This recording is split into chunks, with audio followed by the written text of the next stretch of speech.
Vale. Bueno, gracias por la presentación, Sergio. También me gustaría presentar a los colaboradores del estudio, sobre todo a Bridget Villani y a la profesora Irene Chagoraraki de la Universidad Michigan State University, que son los líderes del proyecto.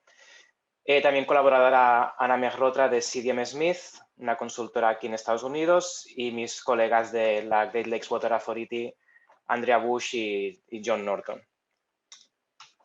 Bien, en esta presentación hablaré pues, primero del objetivo del estudio, luego presentaré un poco la empresa en la que trabajo, hablaré del muestreo, de la extracción de ARN un poquito, los resultados que hemos obtenido, cómo estamos construyendo ahora nuestro modelo epidemiológico y luego daré una pequeña conclusión con el punto de vista que tenemos desde la empresa, ¿no? Bueno, como ya he dicho, este es un proyecto que está liderado por la Michigan State University y lo que queríamos era detectar el virus SARS-CoV-2 en el agua residual para así poder hacer luego un modelo epidemiológico que nos ayudara a detectar brotes de manera más temprana, ¿no? En este estudio pues estamos involucrados nosotros, que somos la Great Lakes Water Authority, con CDM Smith, la ciudad de Detroit y luego también agencias de salud pública de la ciudad de Detroit y condados de Wayne, Oakland y Macomb, porque tratamos el agua residual de todos estos sitios, ¿no? Quiero decir que este estudio empezó en marzo. Fue cuando la profesora Irene Chagoraraki nos contactó para poder analizar el virus en el agua y lo hizo porque ya en el pasado ya había colaborado con nosotros, ¿no? Y por eso pongo aquí dos estudios que se han publicado recientemente sobre el trabajo que ha hecho previamente con otros virus en nuestra depuradora. Por ejemplo, en el primero hubo una identificación de diferentes virus en el agua residual, luego se centró en dos otros virus, el herpes virus y el de la hepatitis. Y el trabajo de la hepatitis yo creo que es posiblemente el más interesante porque presenta un modelo epidemiológico hecho por ella y sus colaboradores. Lo que pasa es que ese artículo aún no está publicado, lo acaban de enviar recientemente a la revista. Pero ya han trabajado con nosotros antes, ¿no? Bueno, nosotros también, ¿quiénes somos, no? Como empresa, pues somos una empresa que tratamos el agua residual, pero también tenemos potabilizadoras en el estado de Michigan, ¿no? Especialmente estamos en la parte sureste del estado y como podéis ver en el mapa de la derecha es donde se concentra la mayor parte de la población. Entonces, es por eso que nuestra depuradora al final es una de las más grandes del mundo. Tratamos más de 6.000 millones de litros al día y eso representa el agua residual de 2,8 millones de personas. Entonces, es una depuradora muy grande. No solo tratamos el agua residencial, también tratamos el agua industrial y el agua comercial. El agua residual nos llega a la depuradora a partir de tres interceptores que cogen el agua de distintas áreas. Por ejemplo, el interceptor DRI, que coge el agua residual del área de la derecha, que representa pues, la ciudad de Detroit y una parte del condado de Macomb. Luego tenemos el interceptor NIA, que coge el agua residual del norte, sobre todo de los condados de Oakland y de Macomb. Y luego tenemos el interceptor NWI, que coge el agua residual de la parte izquierda, que es del condado de Wayne, Oakland y una parte de la ciudad de Detroit. Y esto es importante tenerlo en cuenta, pues, sobre todo para la hora de muestrear, ¿no? Otra cosa que también sabemos es a qué código postal está conectado cada interceptor y esto es muy importante para luego relacionar la concentración de virus con los casos de COVID-19. Hemos tenido en cuenta que en algunos códigos postales, como por ejemplo la ciudad de Northville o la ciudad de Farmington, hay distintos interceptores operando. Bien, ahora hablaré del muestreo. El muestreo al principio se hizo por operadores de la planta porque teníamos restricciones de acceso debido al virus, pero luego ya con los meses los estudiantes pues ya pudieron participar y muestrear también. Para este estudio que yo presento se recogieron 193 muestras entre el 8 de abril y el 11 de noviembre. No obstante, seguimos recolectando muestras y ahora también están recolectando muestras en otros barrios, pero de esto no voy a hablar. Y para hablar de muestreo, me quiero centrar sobre todo en el dispositivo de muestreo, ¿no? Que yo creo que es bastante importante. El método de muestreo está basado en otro método de la EPA, que es la Environmental Agency de los Estados Unidos, y ese método lo que hace es concentrar virus, pero que vienen del agua potable, ¿no? En este caso lo hemos utilizado para el agua residual.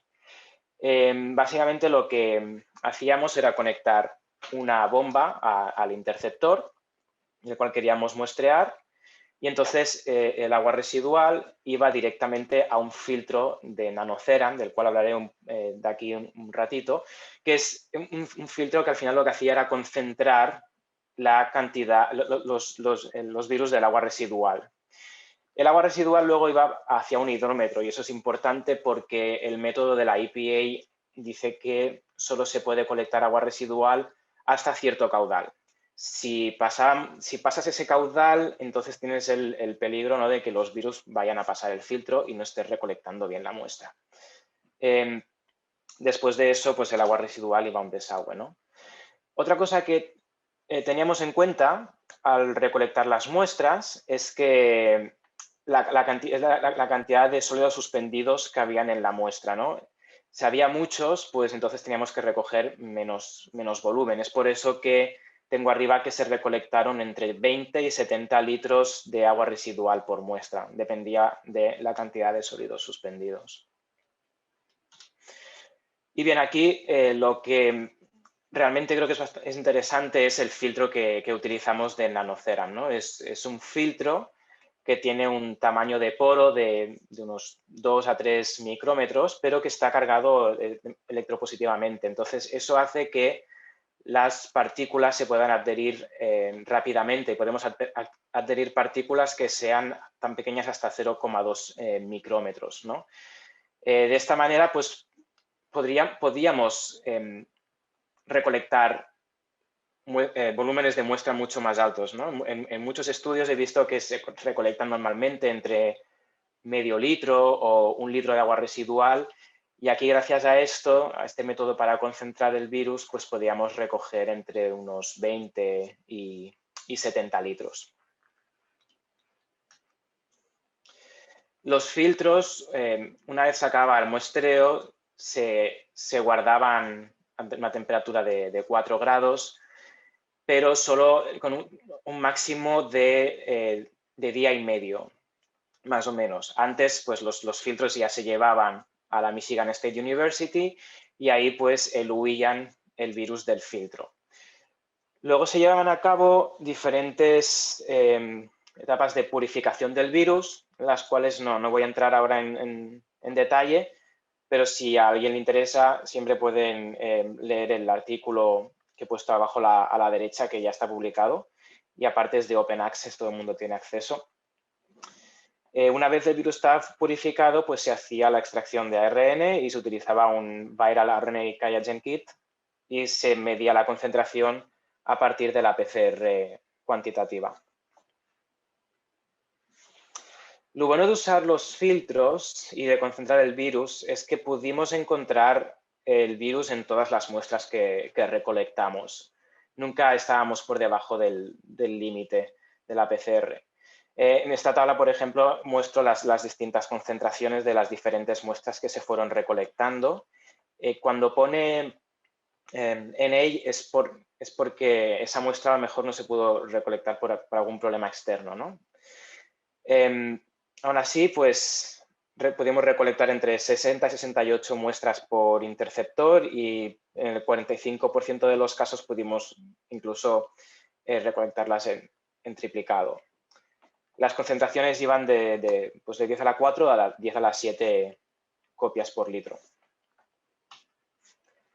Luego también empezamos a colaborar con los departamentos de salud pública de la ciudad de Detroit y los distintos condados donde tratamos el agua residual, porque ya que sabíamos en qué código postal estaba conectado el interceptor, entonces ellos nos podían dar los casos de COVID-19 que habían en cada código postal y así poder relacionar la concentración del virus con los casos, ¿no? Y es por eso que al final lo que obtuvimos del estudio pues es esta gráfica donde en el axis de la izquierda se puede ver los casos confirmados de COVID-19 y en el eje de la derecha pues está la concentración del virus en copias por litro, ¿no? Fijaos que también he puesto los puntos pues, según los interceptores y lo que hemos podido ver con esta gráfica es que mediante la PCR cuantitativa parece ser que podemos ver cuándo van a aparecer los brotes, ¿no? Por ejemplo, aquí en el 17 de junio el interceptor DRI tuvo un pico de concentración, fue el máximo que se encontró en ese periodo. Luego en el 24 de junio vimos otros picos en el de NWA y el de NIA. Y eso justo ya después, 3 semanas o casi 4 semanas después, ya había un incremento de los casos. Y esto se volvió a ver en la tercera ola que tuvimos en noviembre, ¿no? Como a principios de octubre teníamos concentraciones altas y luego un mes después teníamos un pico de casos. Intentamos hacer una correlación entre la concentración del virus y el número de casos con una Spearman correlation, pero la RO que nos dio no era muy alta, era de 0,4, ¿no? Y normalmente, bueno, la mejor correlación la tienes con un 1. Entonces intentamos también normalizar los datos de la concentración de virus teniendo en cuenta el caudal del interceptor y la población del área de servicio. Entonces ahora tenemos en la derecha, en el eje, copias por día y por persona. Y más o menos se ve un poco lo mismo, pero sí que es verdad que la diferencia de concentración del virus está igual un poco más acentuada. Pero la Spearman correlation sigue sin darnos tampoco una correlación súper buena. Yo creo que el modelo epidemiológico nos va a servir un poco para tener una mejor correlación entre la concentración y el número de casos, ¿no? Pero también le veo bastante utilidad a esta técnica, ¿no? Es decir, nosotros hemos ido utilizando la PCR cuantitativa y podemos ver cómo los casos van subiendo después de ver incrementos en la concentración en el agua residual. Y yo creo que eso es bastante bueno y bastante útil, ¿no? Ahora mismo estamos trabajando para desarrollar ese modelo, ya sobre todo Irene y su equipo, no tanto en GLWA, y al final queremos pues, tener este modelo para poder un poco predecir de manera más específica, más accurate, cuándo va a haber un brote según la concentración de virus, ¿no? ¿Qué es lo que están teniendo en cuenta para este modelo? Bueno, unas cosas que ya hemos tenido en cuenta, ¿no? Por ejemplo, son el número de casos. Tenemos que trabajar sobre todo con tener una buena comunicación con los departamentos de salud pública, ¿no? Y así poder saber en todo momento cuántos casos hay y dónde están. También estamos trabajando sobre la caracterización del agua y una cosa que no habíamos trabajado antes son los biomarkers. Los biomarkers son muy importantes porque nos pueden determinar cuál es el número de población en el que estamos de la muestra, ¿no? Es decir, si, por ejemplo, el área de un interceptor es un área muy turística y está recibiendo muchísima gente, vamos a ver un incremento del virus, pero no es porque haya más casos, sino porque ha venido más gente, ¿no? Entonces, es muy importante tener este estudio, esta caracterización de los biomarkers y del agua residual en sí, con los sólidos suspendidos, la DQO, la DBO. También pues estamos recolectando información sobre la enfermedad. intentando saber, bueno, cosas que a lo mejor ya se saben, cuál es el tiempo de incubación o la duración de esa incubación, intentar saber cuál es la concentración de SARS-CoV-2 en las heces, factores muy importantes. Factores también sobre la densidad de población, distribución de edad, raza, género. También están desarrollando unos experimentos en el laboratorio para poder estudiar cinéticas de absorción y desorción del virus a las partículas del agua residual. Otro factor que es muy importante si queremos crear este modelo. Luego también la geometría de los interceptores, ¿no? También es importante qué diámetros hay, qué materiales se utilizan, qué conexiones.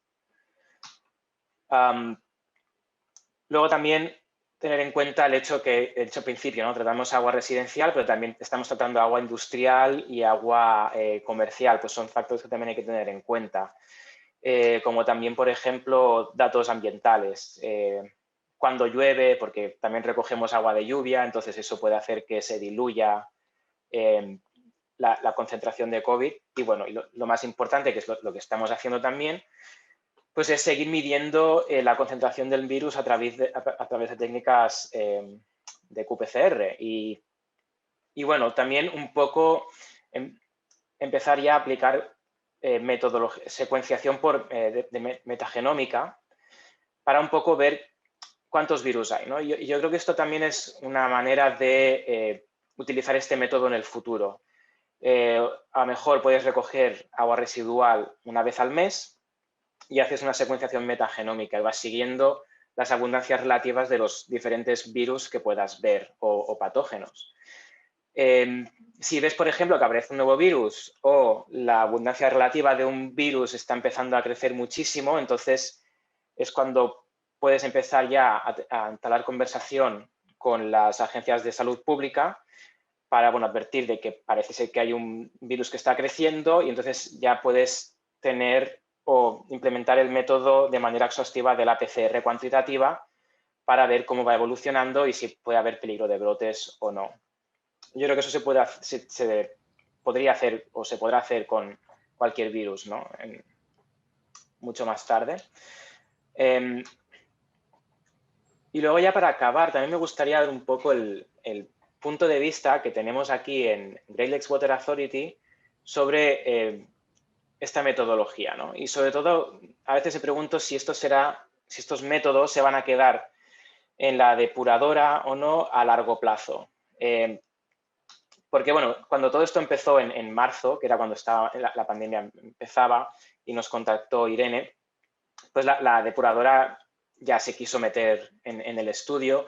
Sobre todo, también diré que en el departamento de Research and Innovation, que es nuestro departamento, también fuimos un poco el promotor, ¿no?, de todo este estudio y fuimos los que hablábamos con el personal de la planta para que, por ejemplo, diéramos financiación al estudio y pudimos darle como $270.000. El caso es que la depuradora está muy contenta con el estudio, pero muchas veces me pregunto eso, ¿no? Si después de la pandemia, ¿qué pasará con estos métodos? ¿Se seguirán aplicando? ¿Se seguirán teniendo en cuenta? Yo creo que son métodos súper interesantes y cruciales, ¿no? Pero es verdad que no escucho mucho dentro de la planta o con compañeros que trabajan en otras plantas sobre de que este método se considere para ser utilizado pues, más en el futuro. No obstante, espero que no tengamos que esperar a que venga otra pandemia para seguir utilizando estos métodos y yo creo que no va a ser así porque veo, por ejemplo, que ya tenemos otros proyectos en la depuradora en los que nos hace falta un poco el conocimiento y los instrumentos que hemos aplicado para este estudio, ¿no? Por ejemplo, en conocimiento, pues pensaría en personal, ya no que solo haga ensayos químicos, pero también ya más microbiológicos. Y esto se debe a que en la planta, por ejemplo, ya estamos trabajando con procesos biológicos para tratar residuos o para tratar el agua residual. Y ya, por ejemplo, ayer mismo ya nos llegó un congelador de menos 80 grados, ¿no?, que es una cosa que antes no teníamos. Entonces, yo creo que vamos a seguir trabajando más con métodos de biología molecular. Sobre todo son métodos que ya están avanzando muchísimo, están siendo menos caros, con lo cual espero que gracias a eso estos métodos sigan permaneciendo en la depuradora a largo plazo. 2 minutos. Pues ya está. Esto es todo de mi parte. Muchas gracias por su atención y si tienen alguna pregunta siempre nos pueden enviar un email. Lo he dejado aquí. Y ya está. Muchas gracias por la atención.